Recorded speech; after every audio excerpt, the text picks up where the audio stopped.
İnternet Vergi İdarəsindəki elektron kabinetimə daxil olmaq üçün Asan İmza istifadəçi ID-sini onlayn yolla dəyişmək istəyirəm. Bunun üçün nə etməliyəm? Dövlət Vergi Xidmətinin internet saytına daxil olursunuz.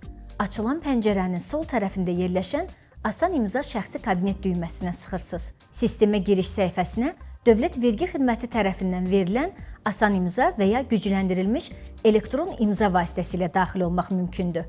Qeyd edilən vasitələrdən birini seçib, müvafiq məlumatları daxil edib, daxil ol düyməsini sıxırsınız. Giriş uğurla başa çatdıqdan sonra sistemin menyusundan ayarlar bölməsini seçirsiniz. Asan İmza istifadəçi ID-sinin dəyişdirilməsi üçün açılmış pəncərədəki Dəyiş düyməsini sıxırsınız. Açılan yeni pəncərədə cari istifadəçi ID-si xanasına mövcud istifadəçi ID-nizi, yeni istifadəçi ID-si xanasına isə seçdiyiniz yeni ID-ni daxil edirsiniz.